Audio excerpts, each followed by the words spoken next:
I get together with myself when there is no one else around. We have long, sad conversations that don't require any sound. We meet somewhere inside my head and raise a toast to all that's bled us to the points where we will be together with myself and me.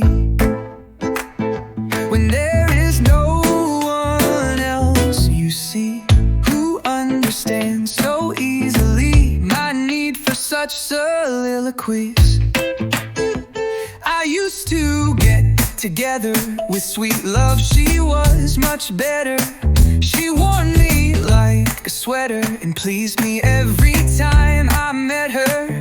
But then I'd always get a letter to tell me she was sadly occupied with some poor other lonely guy. She thanked me for how hard I tried, then she'd coldly say goodbye. She'd so coldly say goodbye.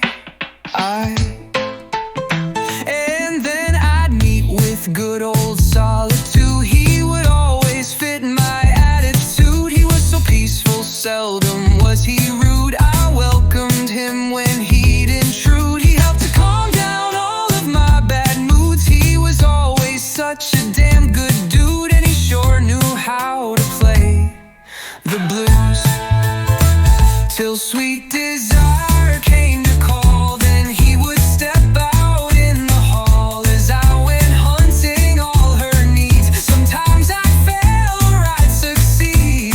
Then she came and she came again. I was quite lost in her passion. It didn't matter who she was, she came to please me just because she spent too long on her own shelf in conversations with herself.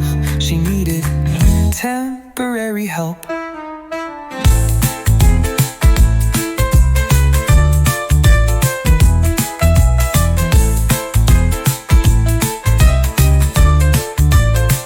And at my worst of times I'd wait for my old friend called Master Bates. He always came when my damn plate was emptied of a precious mate. I was a slave to what he brought, but he was never what I sought. But one good lesson that he taught was to seek real love that was hard.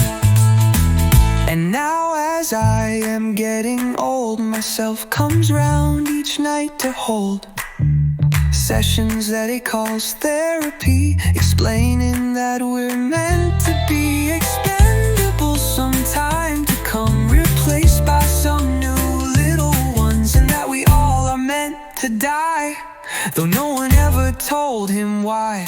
And that end would be okay. We would no longer wish to stay in wrinkled flesh and blurry eyes. We'll meet the reaper with a sigh, who will end me, myself, and I.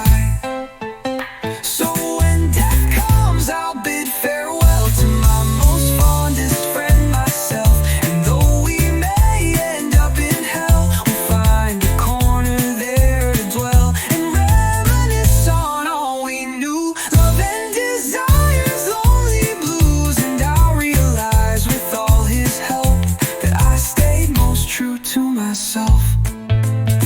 I came into this world alone, picked up two